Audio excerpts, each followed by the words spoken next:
Hello and welcome to La La Land on LA Talk Live. That's Dorothy Dillingham Blue. And we got Brett Chapin across from me. How you doing? I'm good. Thanks for joining us on La La Land, everyone. This is the only nationally broadcast show by Los Angeles artists about Los Angeles artists on episode 110.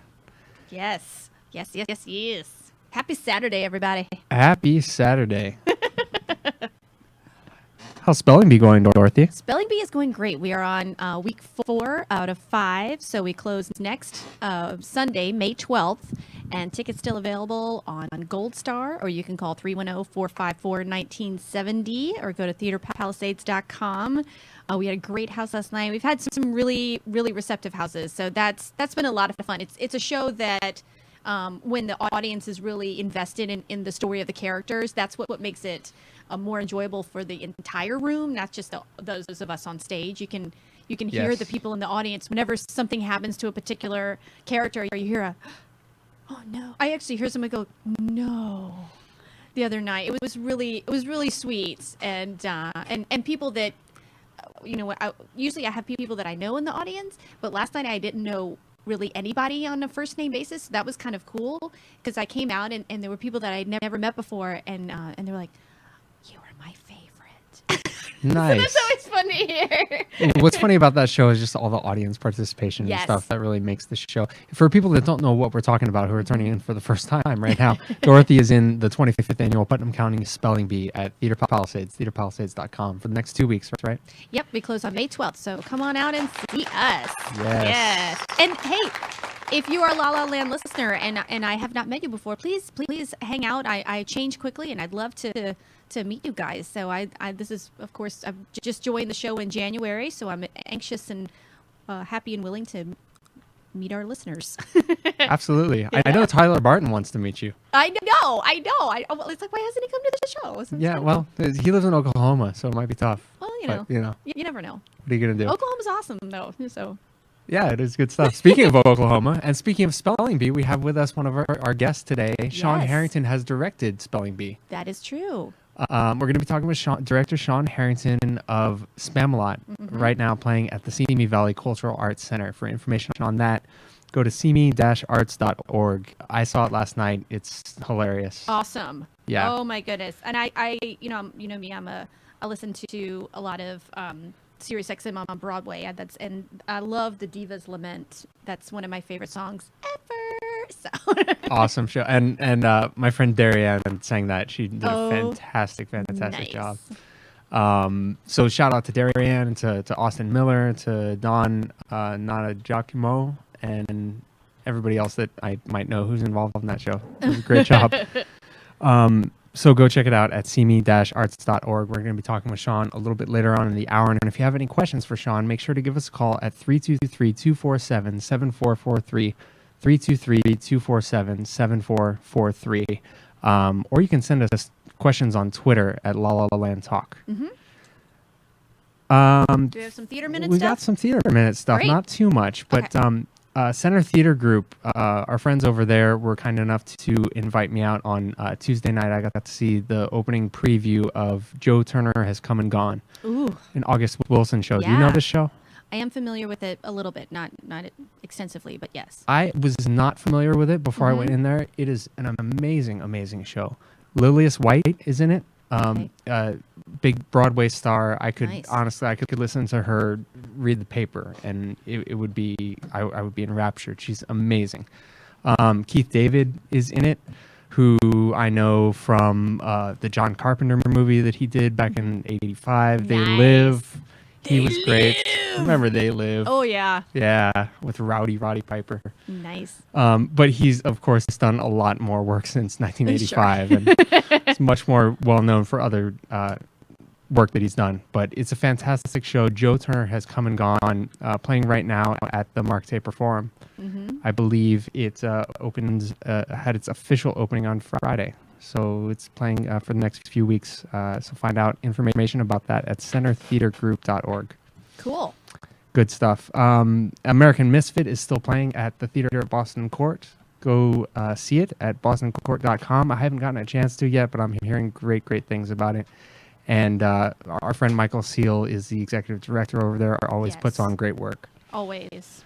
What else do we have? Well, this is kind of big news. The world premiere of Sleepless in Seattle. Yes. The musical. That is coming.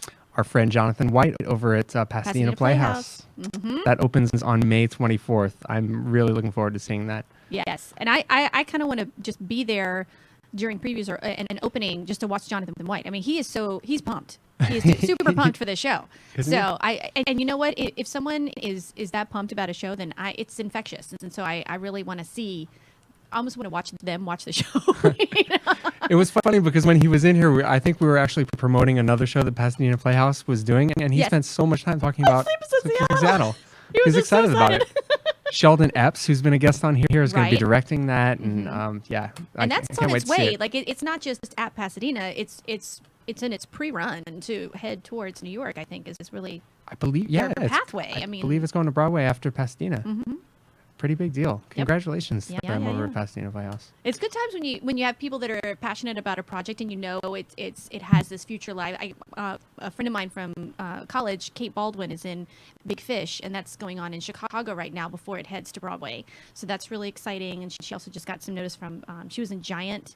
It didn't have a long run on Broadway, but she did get an Outer Critics nomination for that. So that's really cool. And it killed at the Tony Award nominations that were just announced. Giant. A little bit more.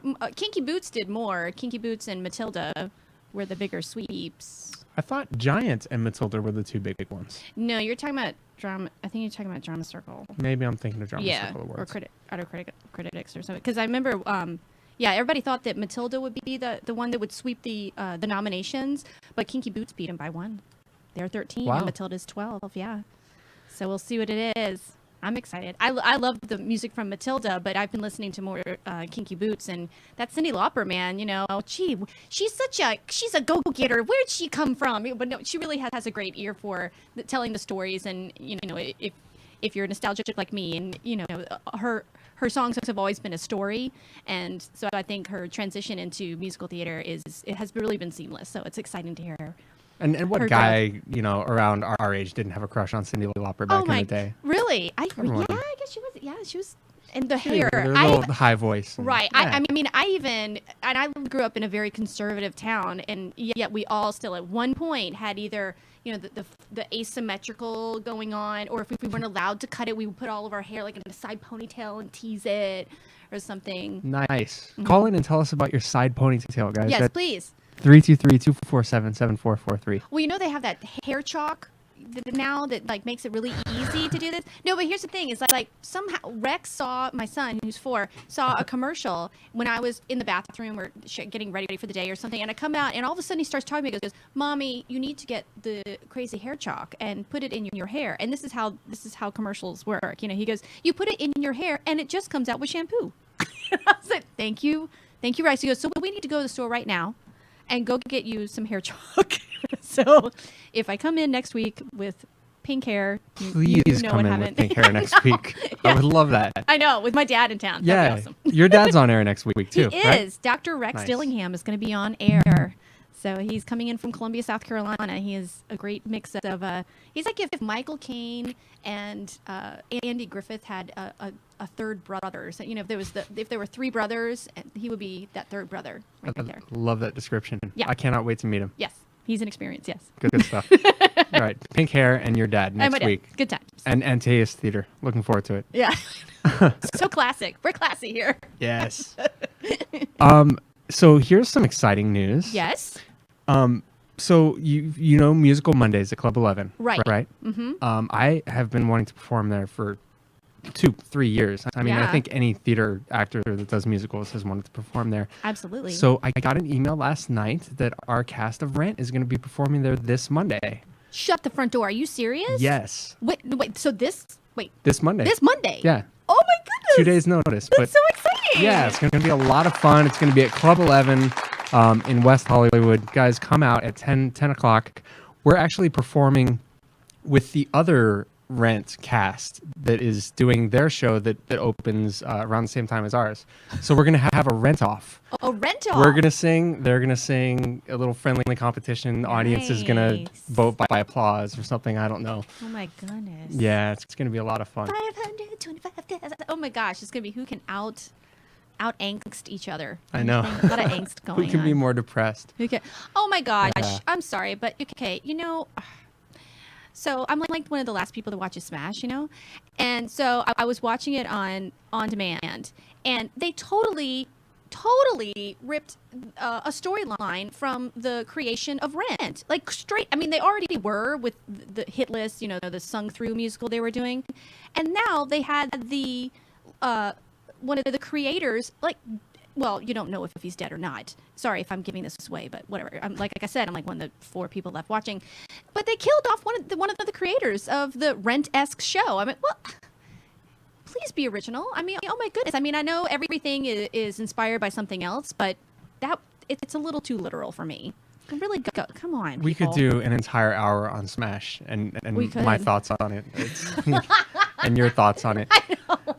I know. I was on board for a while. I was watching it for a while. But it too many scarves for you. Got a little too convoluted. This storyline. It's like Lost. It's like it got a little too complicated. Yeah. I don't know. They did simplify it for season 2. Got rid of some more annoying characters, but then they added a couple more. I mean, I just wish they would find like a good 6 and like concentrate on those 6.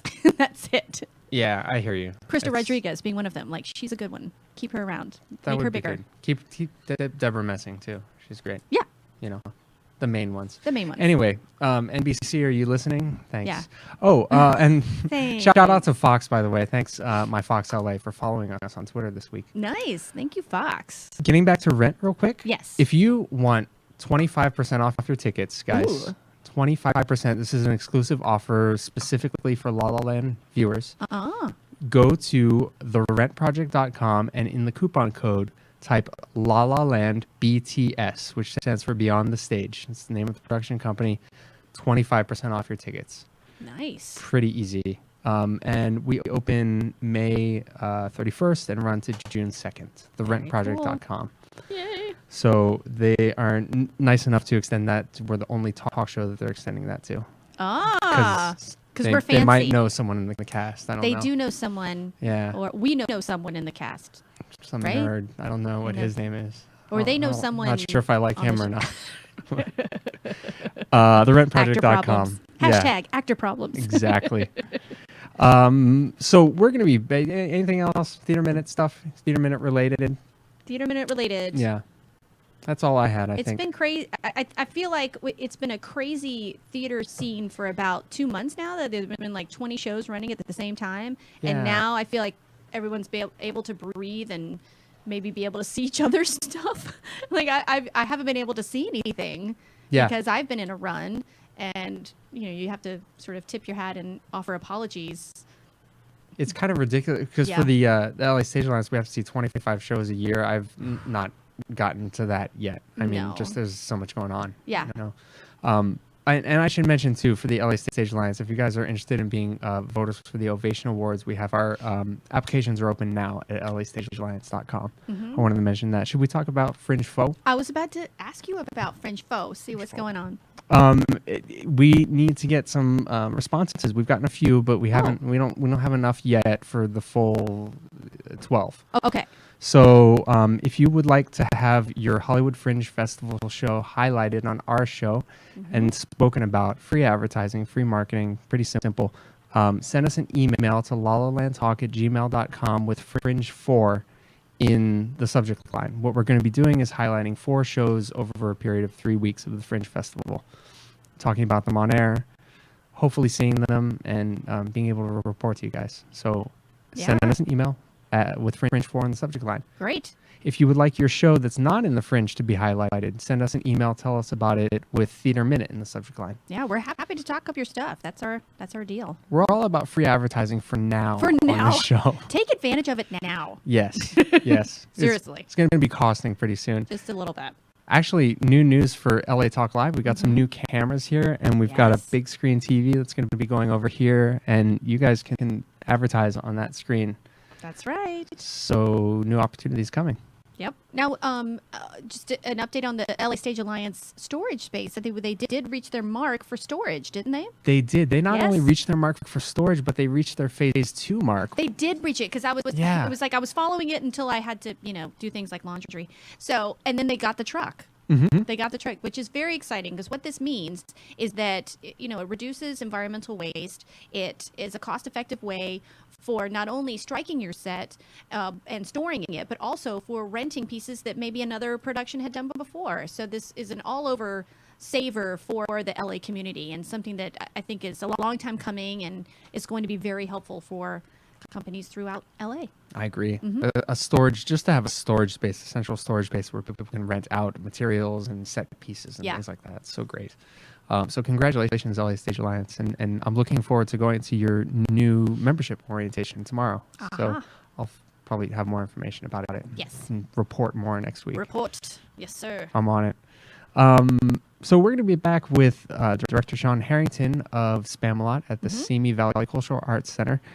If you have any questions for Sean, make sure you give us a call at 323-247-7443. 323-247-7443. Check us out on Facebook at facebook.com/lalalandtalk, Twitter, twitter.com/lalalandtalk. You can send us an email at lalalandtalk@gmail.com.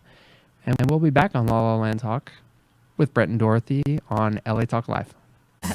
Welcome back to La La Land on LA Talk Live. That's Dorothy Dillingham Blue. And there's Brett Chapin. And we're talking today with Director Sean Harrington of Simi Valley Cultural Arts Center's Spamalot. Welcome, Sean. Welcome. It's good to be here. Good to be here. So, Spamalot. I saw it last night. Fantastic show. You guys are hilarious.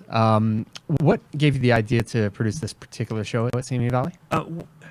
I knew that I wanted to direct a show for Simi, and for those of you who don't know, Simi actually has two production companies. The theater itself, the Simi Valley Cultural Arts Center, and the association that backs it. They produce 3 or 4 shows a year, and then Jan Glass Band's Actors Repertory Theater also produces 4 shows, and they generally interleaf. Sometimes they'll do 2 shows from the same company back to back. So when shows become available, are released into the wild, Jan and the artistic director for the theater, David Ralph, will talk about what shows are best suited to which production company. And Spamalot happened to fall on the theater side. So I knew that it was coming, and actually I'm one of the first directors to, other than David Ralph and Fred, to direct a show for the theater, I think in the 20 years or so since they've been doing shows. They're coming up on their 20th anniversary next year, or in 2015. So I was really fortunate. I said, hey, I would like to direct a show with you guys. Is Spamalot available? And it took a little bit of talking on their part to see if it would work again, because it's a culture shift for them. They're used to doing things a certain way, and it worked out really well. Jan put in a good word for me, because she obviously carries a lot of weight there, because she does a lot of shows. So it was good. Love Jan. She was our guest on our 3rd show ever. Oh, that's fantastic. Yeah, she's a dear friend. So. And it's obviously going well. You guys opened. The audiences are very, very responsive. Very responsive. And it's great because, you were talking about, it's great when you don't have any friends in the audience. For the past 4 shows, we kind of got past the friends, the first couple of performances. Right.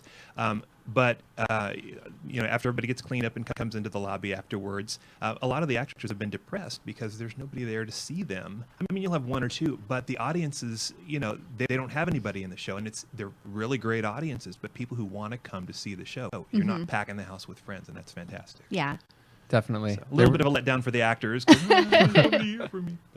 There were a lot of people sitting in the back row behind me, just laughing the whole time. So what do you think makes this show different than maybe other comedies, musical comedies that are out there? I think it doesn't. I think it doesn't take itself too seriously.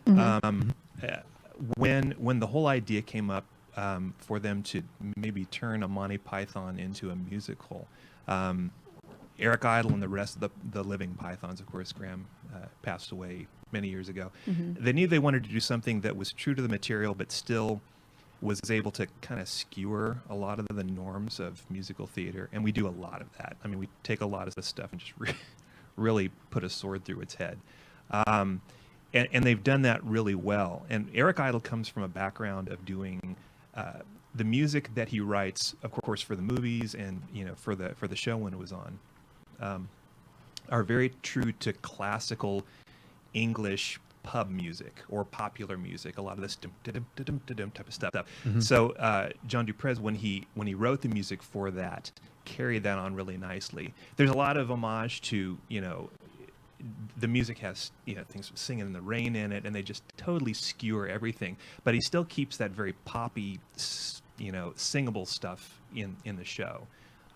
You know, you've got Always Look on the Bright Side of Life, which I defy anybody to not be humming that, you know, on the way home. It does get stuck in your head. So it's accessible. And when Mike Nichols agreed to direct it, you know, you think of Mike Nichols, you think of, you know, it's very deep stuff. He directed it specifically because he wanted something that would make Diane Sawyer, his wife, laugh. And they did that very well. He said it was probably one of the best experiences that he'd done because he had just a stellar original Broadway cast. It just, that will never happen again, you know, in history. And he just, it's obvious how much fun he had doing that. So and I wanted to try to capture some of that with, I think, an equally great cast, a group of people who haven't really done stuff together before, but they just meshed really nicely. Definitely. Yeah. Well, that's the secret to great, I think, to great directing. Your first step is the casting. If you cast well, you've done a lot of your work, a lot of your prep work. Right, and you really, as a director, you have to beat the bushes early. Ooh. Because you got to clear people's schedules. You know, a lot of theaters get into this, what I call the 3-month myopia, where if you're not casting a show, producing a show, or running a show, you kind of forget about what's coming up. A lot of good producers don't, but they also get, oh, well, you know, I've got to focus on, you know, Singing in the Rain. I've got to focus on this, and you get into this slot. As a director, I have to beat the bushes. For the ladies who were called back for Lady of the Lake, most of them were folks who we had solicited ahead of time. And there's some great people who auditioned. We wound up with Darian, pardon me, who I've worked with a lot in the past. I didn't know that she was going to be the one. I actually had to go see her in Aida in Moore Park to kind of remind me of how great she is. You know, some other, like I said, some really, really talented ladies who we called back, but. And sometimes callbacks are like a cage match. If we're really for a part that people really want, I mean, Right. they come in and they're like, "I'm ready to fight for this." And that's exactly what you want. You want people who, they, you know, there was a little bit of discussion among the production team. Well, you know, are these the best choices that you're making with these people? And I think, I think it was vindicated on opening night that we did find the right mixture for the bread. Absolutely. Everybody really brings their own piece of themselves to the role, it seems. You know, I mean, knowing a couple of the actors on stage, off stage, I can see their real personalities kind of in the part and what they bring to it. It's really interesting. Right. You mentioned Austin Miller earlier. And for example. Austin and I did, he was the son of the lead character in Full Monty that we did 2008 up there. So I've known him since he's, you know, 11, 12 years old. And it's just been great to see him develop. And like, you know, we were talking in the break, it's just been great to see him explode creatively in the past, you know, and 3 or 4 years. Being a teenage actor and doing work with adults, that's a great way to do it, is to develop your talent, just because you're kind of treated like an adult. Right. And it's weird because also being a kid, if the good ones don't develop that sense of shame, particularly if they're more comedic actors. If you can not worry about, you know, oh, I need to look cool while I'm over here, then you've got a great performer.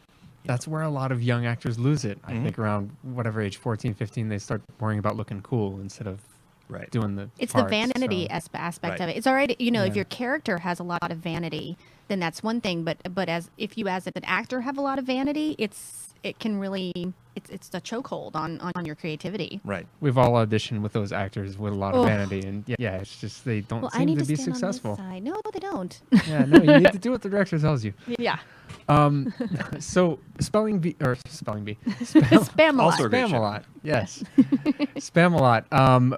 As far as because I know that you did a lot of work on the set, and I got a couple of your emails sending out about, you know, towers you were building and everything. Right. Can you tell us a little bit about that process? Simi Valley Cultural Arts Center is a great space, but it's also, like many small spaces, a tragically narrow space.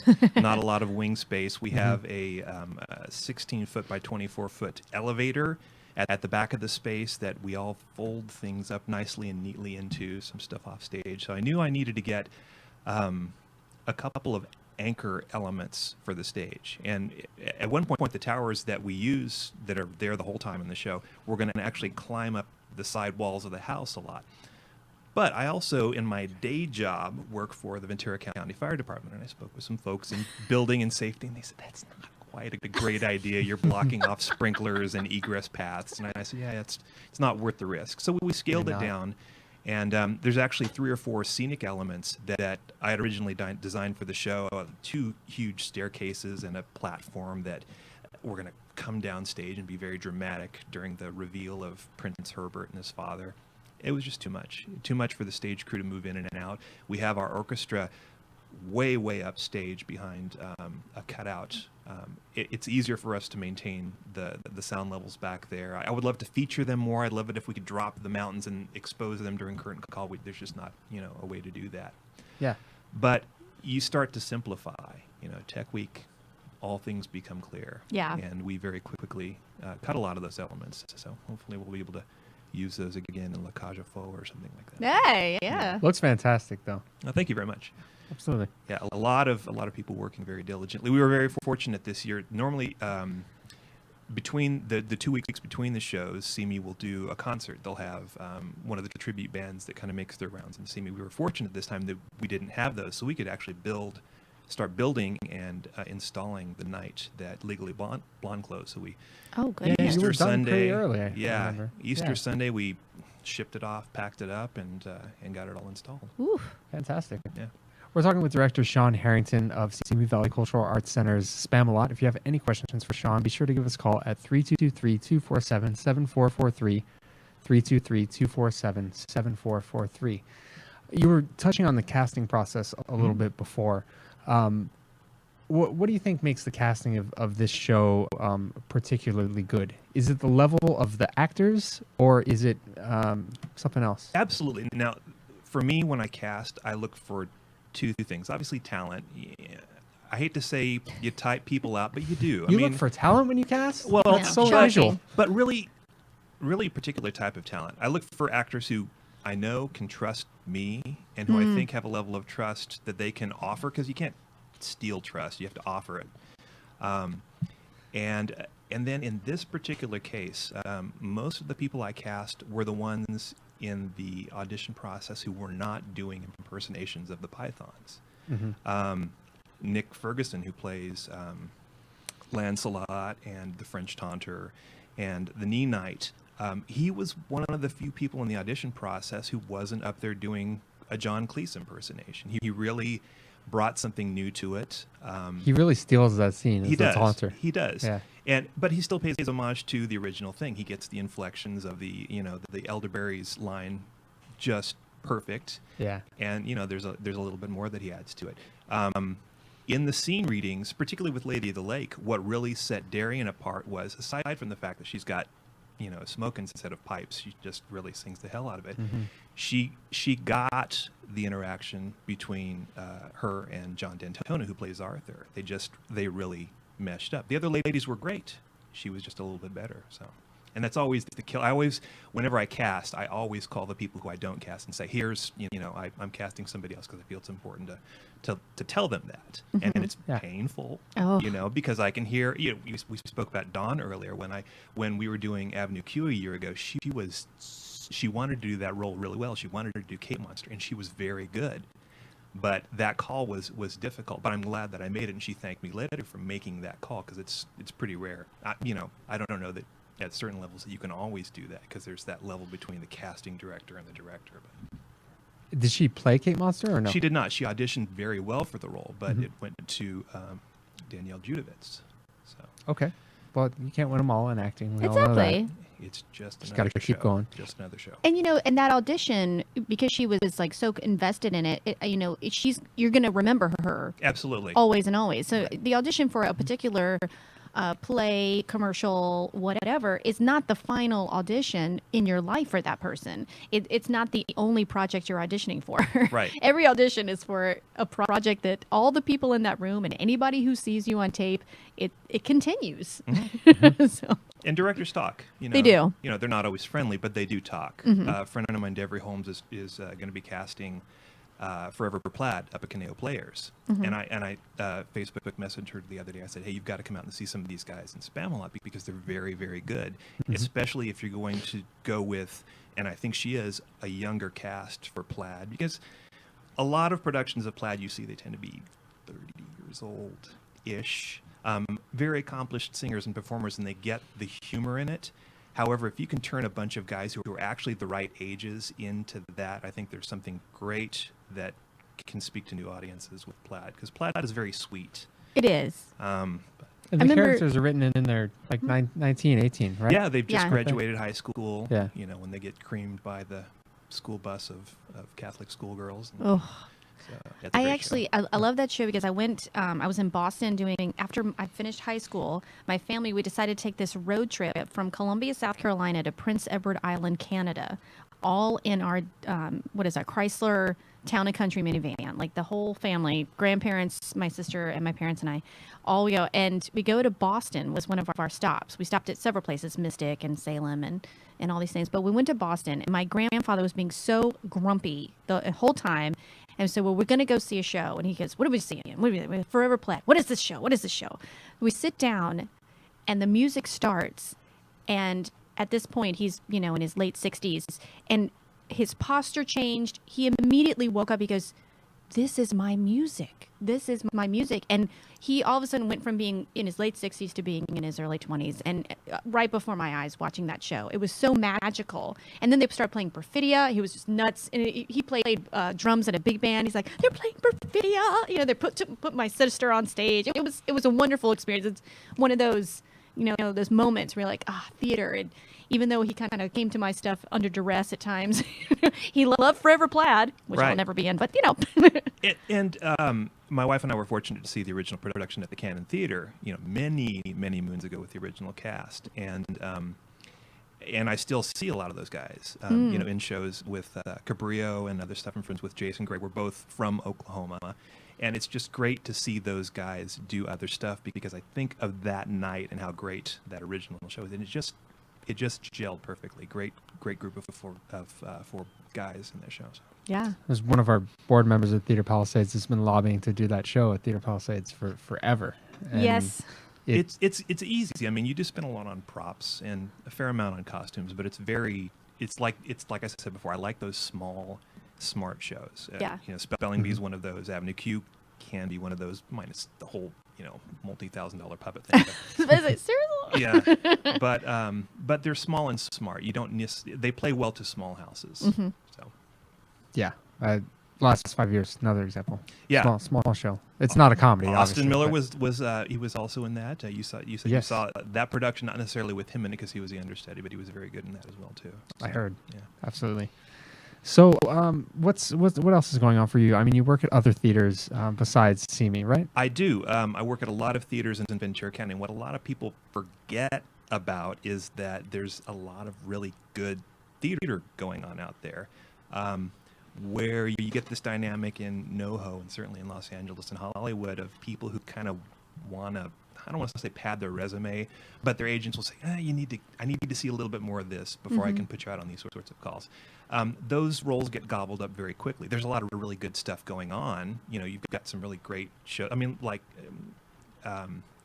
Bloody Andrew Jackson came out of that whole thing. A lot of really neat shows come out of that. There's a lot of crap in Hollywood too. Oh, there is. There is. But there's a lot of good stuff too. Yes. But in you've got these neat little playhouses like Santa Paula Theater who are doing right now. They're doing the Vibrator play in the next room. Mm-hmm. Great cast. I'm looking forward to seeing it. In the next weekend or so. It's a bit of a trek. Mm-hmm. The Elite Theater up in Oxnard, where the last 5 years was. I just saw God of Carnage on Thursday night. Again, great cast. It's just very hard to get people to go up there, and they're doing these newer, really great Tony Award-winning shows, Pulitzer Prize-winning shows. Yeah, I couldn't believe they're doing God of Carnage. That's great. And it was brilliant. My good friend Tom Eubanks directed, and it was he did a lot with not a whole lot of resources, because they just kind of uprooted themselves about 6 months ago from the Pettit Playhouse, which was downtown in Oxnard in a basement with these two gigantic pillars. They just uprooted themselves and went to the new to their new space, which is in Winnemem Harbor, Channel Islands Harbor. So they've been trying to get their legs over the past couple months, but they're pretty well settled. So, nice. Yeah. Good theater. My cousin just moved to Ventura. Oh, it's a beautiful, beautiful place. Yeah, People she's all forget excited. that. I mean, minus the smoke for the next several days.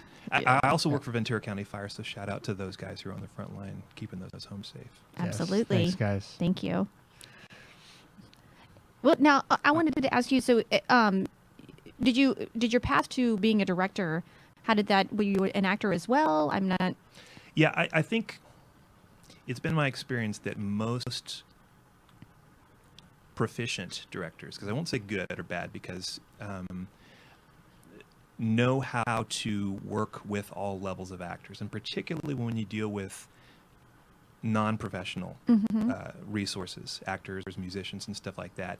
You have to have a good sense of what you can get out of them, and not talk down to them, Right. And give them what they need to get to a certain point. There's certain people in Spamalot who are at different levels. I knew, for instance, some of the people are very much crowd performers. You know, they're the type of people who you would see at a Renaissance festival or at a theme park, and they're very personable. They're the people who tend to improve upon the script a little bit over the course of the run. But they're very, very talented, and they're very, very sharp and very, very smart. And how you interact with them and what you give them is different from somebody who's been doing this a long time. John D'Antona, great actor. He was an Ovation Award winner last year for To Kill a Mockingbird. Oh, yeah, To Kill a Mockingbird. And he's very, very good and very, very realistic in his interactions. Doing Arthur was a little bit of a challenge for him because you have to be so standoffish and you can't interact as directly. You have to have that regal, and he just stepped into it. So does a great job. Yeah, he does a fantastic job, and he's very, very restrained because he can go way far right. And in fact, he's at his another friend of mine, Bobby D'Antoni. He and Katie Krenz are getting married today, so they're exchanging nuptials this afternoon. So John's going to be skating in at 5 till 8 or so this evening. From the wedding. Goodness! So yeah, I was with Bobby in with Austin in Full Monty again. So producers. Nice. But to finish the question that you asked, I think it's important for a director to have acted a fair amount to do that. The part that I like the least, even though I'm pretty good at it, is being more of a producer director. Some of that stuff drives me nuts. Yeah. And the delta between doing shows for the theater versus doing shows with Jan is a go-getter. You can say, Jan, I need this, and this, and it's ordered off of Amazon or wherever, and she's great at finding the best deals and getting it here the quickest. So it's there when you need it. With the theater, it's a little more relaxed because, for one, it's a government organization. They have to go through purchasing and that sort of stuff, so you have to be a little bit more patient. But it's a lot more. Tech Week was very, very comfortable for myself and the actors, and the tech crew. It wasn't as hectic as some of the other productions that I've been in. And so you kind of adapt, and I prefer not to deal with the logistics as much. I love designing stuff, but I really like helping actors find a way to get what's needed to set that big picture. And it goes back to trust too. You have to earn an actor's trust to let them know, hey, I'm here as a safety net. I know you think that this may seem funny or dramatic, but in the scope of all of what's going on, what the audience sees and perceives, it just doesn't fit. I know you think it does, but it doesn't. And most of the actors I've worked with have been gracious enough to exchange trust with me to let them do that. Right. Because you'll sometimes come across someone and it may be their first or second show, and they've kind of heard how you ask questions to directors, which isn't necessarily a theatrically polite way of doing it. Right. Well, what's my motivation? Well, just so you know, that's not a question.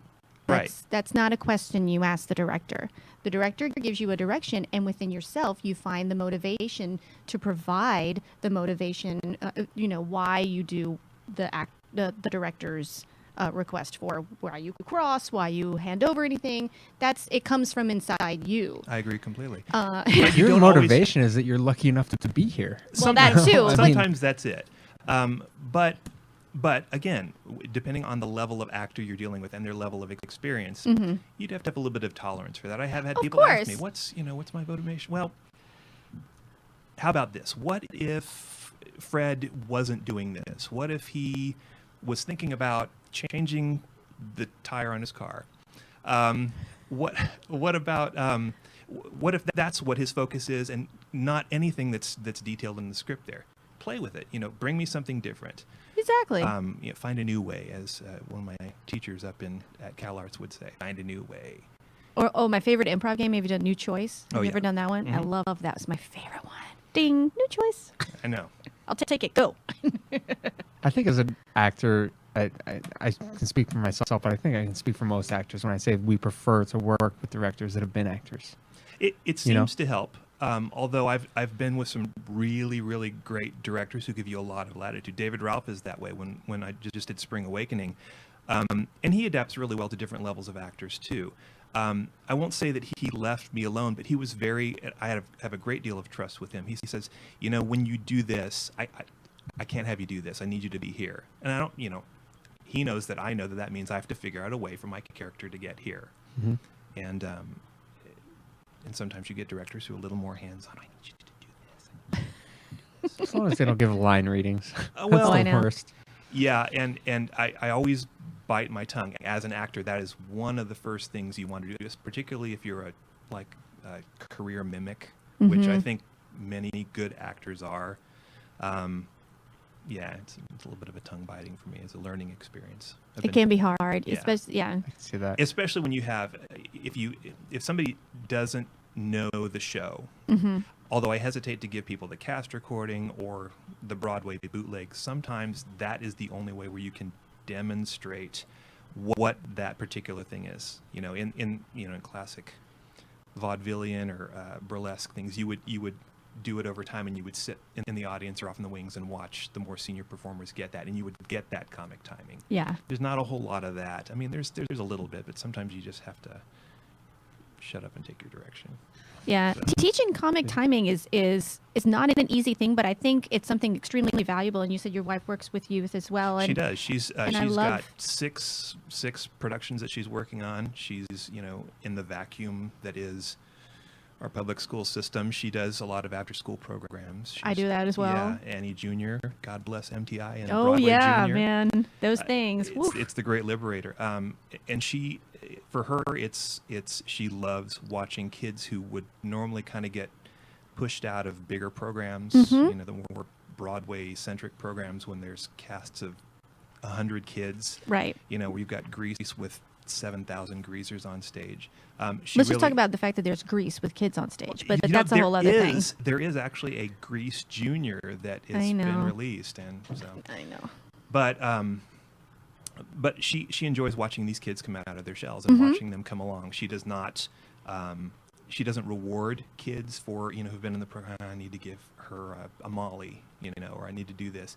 The kids really earn their roles. Yeah. And it's great. It's great to be able to do that like adults, like put on those costumes and just be in the space. And it changes the way a kid approaches, their education, I think. I agree with that. Yeah, because I have Spelling Bee closing, and then I have my end of year shows for the 2 after school programs that I'm doing. And one has a cast of about 30. One has a cast of 102. But within that cast of 102 are people that maybe at the beginning of the year were so shy and in the back. But as we went on and on and on, they started learning not only the maybe one line they had, but everybody else's line. And now when that some people are starting to slack off, you have this first grader that's like, I know it. And I said, well, if you know it, then say it and say it proud. So right. they just go for it. And it's so wonderful to watch. It is fantastic to watch a kid just explode out of their shell, and sometimes they'll be like, no, you did it, keep doing that. Yeah, they see it. You can see it's almost like their skin starts to split or something. It's so right. funny. and all three of our kids, we've got three kids. One who's at UC Riverside, Caitlin, my son Kyle, who's actually in Spamalot, and Maddie is going to be graduating 8th grade Millikan Magnet this year. Kyle in particular, when he was allowed to do an adult program, he was one of the ensemble members in Spring Awakening. It was really great for him to kind of get how that transition works. So I'm really proud of him. So. What do you think is the most important thing that a kid as a teenager can get out of doing live theater at a young age? Or a couple of the most important things? Working as a group and solving problems. Yeah. I mean, the trust thing is there. You know, if you can develop trust with somebody, you don't have to like somebody, but if you can get a level of trust between two people to agree that something is going to get done, whether it's motivation in a scene, I need to get over here to pick this phone up on this table or whatever, I think that's important.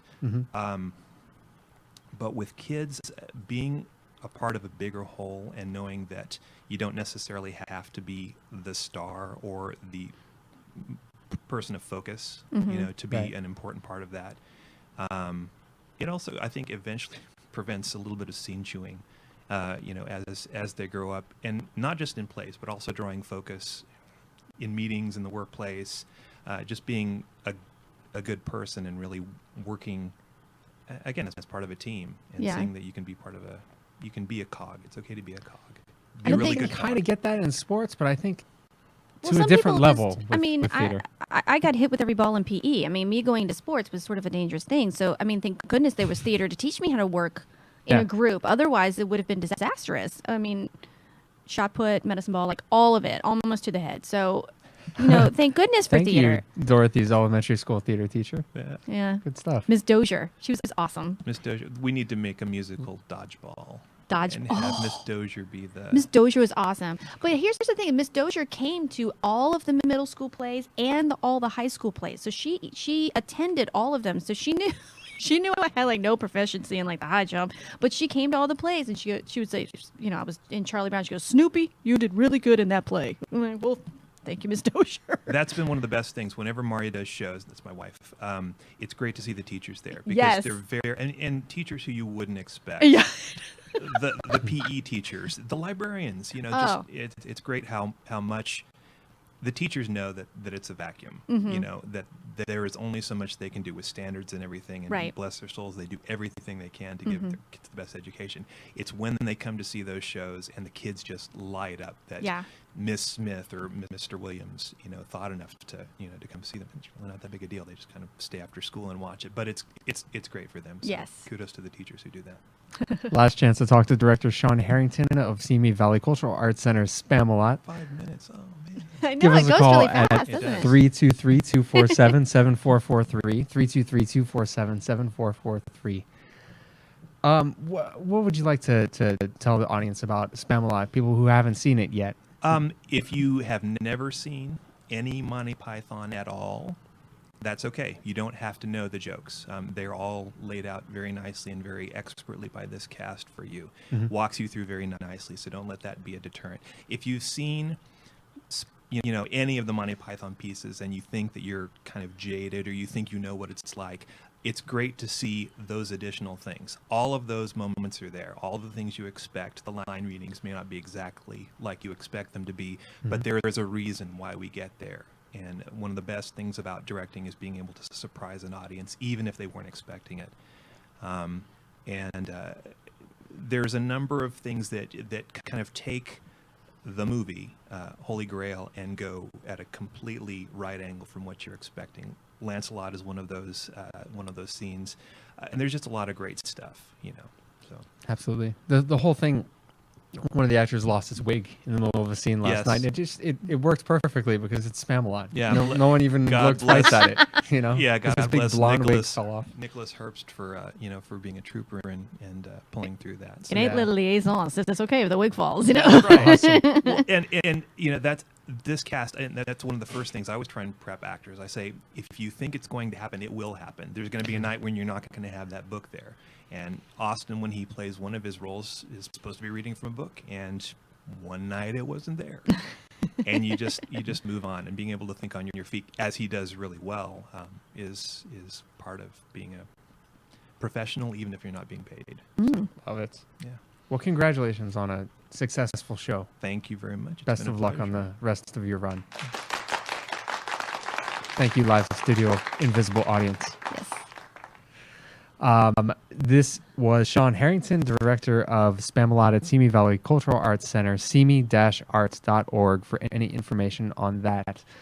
Playing for the next 3 weekends, I believe. This weekend plus 2, yeah. This weekend plus 2. Go see it. It's an awesome show. Yes. And we've come to the end of another episode of La La Land. Wow. Just like that. Just like that. Episode 111 next week. 111. Isn't that good luck 111. or something? I don't know. Yes, we will say it is. Yeah. Yeah. Good luck. What for is that La in La Land. binary? That's got to be something important in binary. Oh, Probably. I don't know. Anyway, next week is going to be awesome too because we have Armin Shimmerman and Jeffrey Wade of The Crucible at the Antaeus Theater. You sure about that? You don't have to elongate the S in his name. It's just Shimmerman. But Armin Shimmerman One of my favorite actors. and Jeffrey Wade. See, I wrote it down here. So I know see it's that you right. wrote it down there. Yeah. Okay. We have this running joke that I get the guests' names wrong. I did it one time, and she like One time? know. You do it all the time. That's not even... Please. Do we have to talk about the fact that you added a cast member to Spamalot? No, let's leave that out for this time. See? Hi, Don. So until next week, Antaeus Theater, we're looking forward to talking to you, Armin Shimmerman and Jeffrey Wade of The Crucible. And until next week, you can find information about us at Facebook, facebook.com/lalalandtalk, Twitter, twitter.com/lalalandtalk. Send us an email at lalalandtalk@gmail.com. And that's Dorothy Dillingham Blue. And then there's Brett Chapin. And this is La La Land on LA Talk Live. We'll see you at the top.